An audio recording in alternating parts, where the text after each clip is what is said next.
Flamengo, hein? Recebe o Botafogo da Paraíba hoje à noite no Maracanã. Vantagem do empate, venceu o primeiro jogo por 1-0. Ô, Ricardo Lai, Felipe Luiz tem falado sempre que o pessoal tá cansado e tal, desgaste do calendário. Deve poupar uma galera hoje aí, né? Fala, Escobar, um abraço para você, boa tarde a todos. É muito jogo, né, o calendário do futebol brasileiro, e o Felipe Luiz, né, com a comissão técnica, né, a comissão médica do Flamengo, vai poupar alguns jogadores, não terá força máxima o Flamengo que tem essa vantagem, né, de jogar pelo empate, né, para se classificar às oitavas de final da Copa do Brasil. Então, de olho nisso e também nesse desgaste, né, físico dos jogadores, e também no jogo do próximo domingo, né, Escobar? É contra o Palmeiras, líder do Brasileirão, em São Paulo. Então, tudo isso, todo esse combo aí, o Flamengo não terá força máxima, mas dois jogadores devem voltar à lista dos relacionados: o Arrascaeta, que foi poupado no clássico contra o Botafogo, e o Gerson, que cumpriu suspensão no Campeonato Brasileiro no fim de semana. E tem também o Wesley, né? O Wesley, ele não vai poder jogar contra o Palmeiras no próximo jogo do Brasileirão, né? Terá que cumprir suspensão, então hoje ele deve estar relacionado para essa partida. O Flamengo que tem desfalques, né, do Alan, do Pulgar e também do Plata, e o mais recente desfalque, o De La Cruz, que sofreu uma lesão no joelho esquerdo no clássico contra o Botafogo. Vamos conferir então no campinho, né, a provável escalação da equipe do Flamengo, com o Matheus Cunha no gol, Wesley na lateral direita, a dupla de zaga João Vitor e Danilo, na esquerda o Ayrton Lucas, o meio de campo com Everton Araújo, Gerson e o Matheus Gonçalves, e mais à frente Michael Cebolinha e o centroavante Pedro Escobar. Ricardo Lai, menino Joshua, fez o gol que decidiu o jogo, o primeiro jogo contra o Botafogo. Tá relacionado ele? Tá relacionado. Joshua é o Flamengo que teve aí muitas chances de gol naquela partida, né, contra o Botafogo lá em São Luís do Maranhão, acumulou várias situações de gol, mas só conseguiu o gol da vitória com o moleque, né, o garoto, 17 anos. Semana que vem, na segunda-feira, faz 18 anos de idade, o Joshua, que naquela partida entrou aos 33 minutos do segundo tempo e na parte final da partida conseguiu fazer o gol. É um dos destaques aí do Flamengo. Público, 15 mil ingressos vendidos até agora, público baixa a previsão, Escobar. O Flamengo então já tem o resultado a seu favor, agora joga no Maracanã. Ô Rafa, você contava pra gente que a expectativa então não é de um público muito alto por aí hoje. Por quê, Rafa? Não, é por algumas questões, né, Bruno e Mari e companheiros. A primeira delas, o fato do Flamengo já está com uma classificação, digamos, encaminhada pela vitória no jogo de ida por 1-0. É um placar magro, mas o empate é suficiente, e o Botafogo da Paraíba é um time que joga a Série C do futebol brasileiro. Segundo aspecto é porque, ultimamente, a maneira com a qual o Flamengo tem jogado, principalmente aqui no Maracanã, não vem agradando muito assim o seu torcedor, exceção feita para a partida contra a LDU. Então é um momento em que o rubro-negro está um pouquinho mais inseguro. Terceiro, a quantidade, né, de jogos nesse mês de maio e também início de junho, associada à quantidade que foi no mês de abril, todo esse processo de 3 competições simultâneas, isso gera uma questão de investimento alto, né?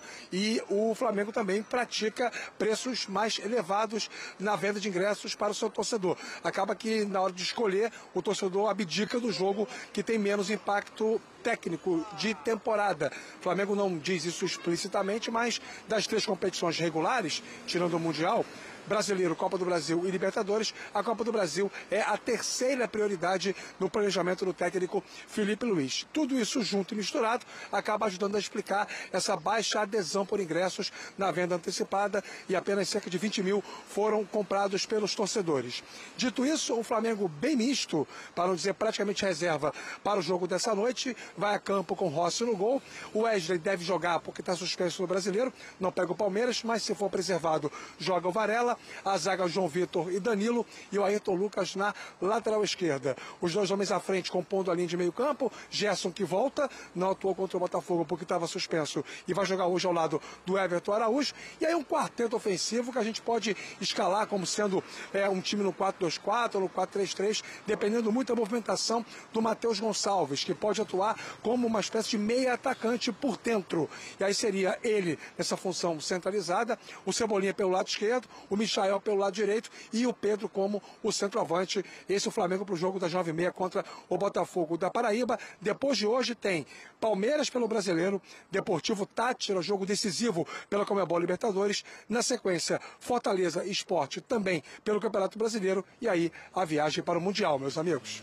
É uma bela sequência, então, até a competição mais importante da temporada. Tem que ganhar o jogo, não pode brincar. Não Eu pode já tenho brincar. palpite. Tem que ganhar o jogo. É de 3 para cima? Ou é exatamente de 3? Não, a cara do Eugênio fica bravo. Não é isso. Eu acho que o Flamengo tem tudo para ganhar e ganhar bem. Essa é a Mas intenção. não pode acessar. O grande erro do futebol brasileiro é entrar na Libertadores. Esse aí já ganhou, tá fácil, tá na conta. Aí É chega por lá, isso que se pimba. complica. Foi pensando assim que se vê O Central Córdoba foi, vamos lá pra ganhar, pra ganhar. Não, peraí. Aí perdeu no Maracanã. Central Córdoba é o time argentino, amigo. Mas é desconhecido. Argentina, Mas é campeã do desconhecido, a maioria mundo. nunca tinha ouvido falar. Isso aí é pra passar por cima, vamos ganhar fácil. Seriedade. O Flamengo precisa ganhar. Se tiver que fazer 2, 3, 4, 5, 6, faz o que tiver que fazer contra o Táchira. Não pode correr risco no jogo. Perfeito. Eu cortei o seu raciocínio que você ia falar que são 3 decisões e... Não, depois tem mais um jogo de Campeonato Brasileiro, mas aí, assim, claro, é importante ganhar e tudo, mas eu acho que especialmente esses 3 agora, sendo o jogo de hoje, teoricamente o mais fácil, então que ele pode poupar um pouco mais. O mais complicado, teoricamente, porque todos são decisivos e não pode tropeçar. O mais complicado é contra o Palmeiras, Claro. né? O mais complicado é o Palmeiras, mas eu acho que o mais importante é o Táchira. Isso sim. Não com certeza. pode tropeçar com o Táchira. Ele encerra com Fortaleza e Sport antes de ir para o Mundial. Ainda tem 2 jogos depois do Táchira, antes de ir para o Mundial, Fortaleza e Sport. Né? Deus do céu, a gente está falando de acabar no fim da semana que vem e estamos enfiando aí 5 jogos, é isso? É isso, 5? Não, ainda tem a outra semana, né? Segunda semana de junho. Tá, mas é muito... É isso. É uma maratona mesmo, né? É uma loucura.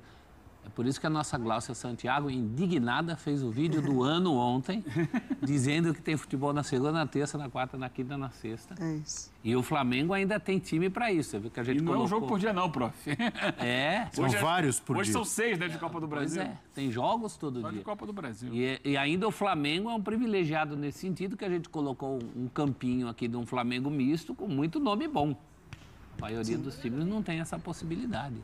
O Flamengo ainda tem essa possibilidade, ainda que muitas vezes também no limite. O que se machuca jogador do Flamengo, torcedor do Flamengo fica assustado esperando acabar os 90 minutos, não só para o time não tomar gol e fazer, Ninguém se machuca. como não vê ninguém com aquela mãozinha no meio da transmissão, de repente aparece alguém com a mão na posterior. Ou na posterior ou assim, né? Mas isso ou faz sinal de isso nos substituição. últimos anos, né? Desde Renato Gaúcho já era vítima Renato disso. Gaúcho, desde o Rogério Ceni no comando, o Flamengo vem sofrendo.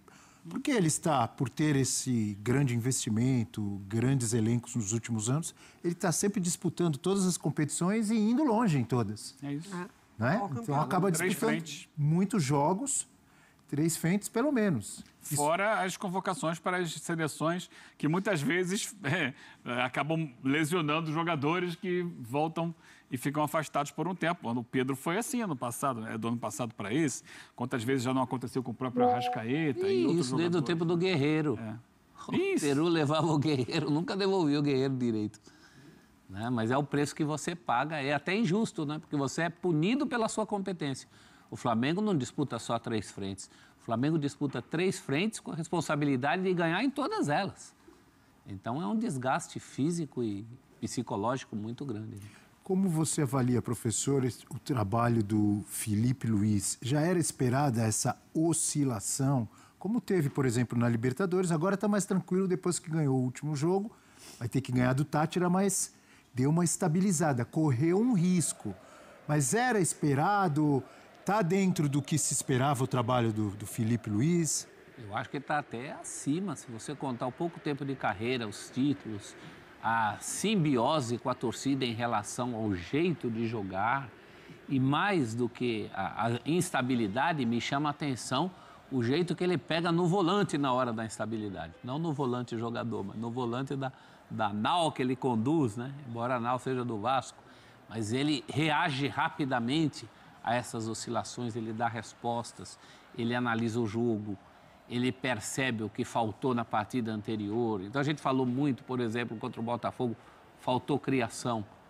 Hoje ele já se preocupa em colocar mais jogadores para equilibrar o que faltou na partida anterior. Eu gosto muito do jeito que o Filipe Luís reage, gosto muito do jeito que ele vê os jogos, o jogo acaba, ele fala do jogo, com as qualidades e os defeitos, sem medo de ser feliz e sem medo de ser infeliz também. Quando ele tem que botar o dedo na ferida, ele coloca, não vê cara. Teve o caso Pedro na semana passada, não ficou usando Pedro para jogar para a galera. Gosto muito do jeito que ele conduz. Ele tem que estar preparado porque a pressão é muito grande. Até às vezes antes de... Por exemplo, na semana passada, eu e o Eugênio estávamos lá na cobertura, estávamos no Maracanã. E quando foi anunciado, por exemplo, a escalação e o Pedro estava no banco, não no estádio, mas você percebia nos bate-papos, nas redes sociais, a galera cornetando, como é que pode para um jogo decisivo. Ele foi na coletiva depois e explicou que era uma questão física. Ele assumiu riscos, né? Faz parte da função dele. Eu lembro, Abel, que quando foi cogitado o nome do Filipe Luís na seleção brasileira, a gente debateu aqui essa possibilidade, e eu dizia para você que era um técnico ainda muito jovem, sem experiência na função e que não tinha experimentado ainda as dificuldades do dia a dia de um treinador de futebol. Que ele até então praticamente ele não tinha perdido, né? Ele tinha mais título do que derrota. Não sei se continua sendo assim ou não, mas já perdeu depois, no meio do caminho, aí, outras situações, outros jogos. E ele não tinha ainda sido obrigado a lidar com a cobrança, a crítica, o dia a dia, o desgaste com os jogadores. E ele está passando por isso. É natural, ele é muito bom técnico, ele tem um entendimento tático do jogo muito interessante, mas dirigir o Flamengo é muito pesado. Porque mesmo quando você ganha, você é criticado. E ele tem que tomar decisões, às vezes, difíceis. Eu mesmo fui contra ele ter deixado o Pedro no banco de reservas. Seu corneteiro! Nosso trabalho é aqui opinar. Num jogo que precisava de gol, hein? Exato. E a explicação não, porque o Bruno Henrique marca melhor. Mas o atacante, para mim, tem que fazer gol. Você tem o time inteiro para marcar. E não é que o Pedro não marque. Ele talvez marque um pouco menos do que o Bruno Henrique, mas você não pode colocar em cima de um jogador só. Não era só marcar, por exemplo, quando o adversário... Era pressionar lá a saída. Então, ele pode pressionar menos que o Bruno Henrique, mas também quando ele tem a bola no pé dentro da área, ele tem mais conhecimento da área do que o Bruno Henrique. Mas deu tudo certo, o Flamengo passou, ganhou o jogo que tinha que ganhar, fez os 2 gols que precisava fazer. E ele, no final das contas, teve moral para chegar na coletiva e falar: o Pedro está fora, não depende dele entrar em ritmo. Agora, se não acontece o resultado, ele ia ter que se explicar diante de algo que ele não alcançou. Para a sorte dele, ele alcançou. Então, é assim, a cobrança vai acontecer. Quanto mais tempo ele estiver na frente do time do Flamengo, vai ter mais gente questionando as decisões dele, que às vezes serão certas e darão errado, às vezes serão erradas e darão certo, porque o futebol tem disso. O futebol tem isso, você pensa uma coisa e às vezes ela não acontece. Claro. E você não pensa e acontece e você comemora no final das contas. É isso aí, nação rubro-negra. Hoje é dia de guerra, hoje é dia de decisão e hoje é dia de ver o Flamengo amassando a equipe do Botafogo da Paraíba com tudo. Só a vitória interessa, eu tô muito confiante. Vamos torcer para que o nosso Mengão consiga, né, essa grande classificação na Copa do Brasil, né, e consiga, né, demonstrar um bom futebol hoje no Maracanã, que não estará lotado. Cerca de somente 15 ingressos, 15 mil ingressos foram vendidos. Então, assim, é muito pouco, né? A gente sabe que todo jogo o Flamengo bota uma média de público ali de 50 mil pessoas. E hoje, né, no jogo de Copa do Brasil, colocar apenas 15 mil, né? Mas, assim, o torcedor às vezes tá chateado que a diretoria do Flamengo tá colocando ingressos, valores dos ingressos muito caros. E isso aí está comprometendo, né, a presença da nação rubro-negra no Maracanã. Mas eu já vou dar meu placar aqui. Pra mim vai ser 3-0 o Flamengo pro jogão de hoje. Filipe Luís vai colocar o Matheus Gonçalves no lugar do Arrascaeta, né? Que bom que vai ter um jogador pra jogar ali naquela função do Arrascaeta. É isso que ele tem que fazer, experimentar jogadores. Ou o Matheus Gonçalves ou o De La Cruz podem fazer essa função tranquilamente. E vamos torcer para que tudo dê certo e que o Mengão consiga essa grande classificação jogando um bom futebol, que é o que todos nós queremos. E agora, né, falando sobre Mercadão da Bola, há uma imensa expectativa do Flamengo formalizar uma proposta oficial para contratar o craque argentino argentino Di Maria. É isso mesmo, o Flamengo tem um grande desejo de contar com esse baita jogador. É um atleta de muita qualidade, né? Um jogador que pode agregar e agregar muito. E eu quero saber de vocês, seria uma boa, né, ver o Di Maria com a camisa do Flamengo? Vocês acham que eles chegam para jogar, né? Há uma imensa expectativa, o Flamengo, né, está em busca, né, desse grande substituto do Arrascaeta, né? O José Bota ali junto com a comissão técnica acredita, né, que o Di Maria pode ser esse substituto, mas eu quero saber de vocês, seria uma boa, não seria? Deixa aqui nos comentários pra gente estar debatendo sobre esse grande assunto. Eu tô indo nessa. Saudações rubro-negras, fiquem com Deus!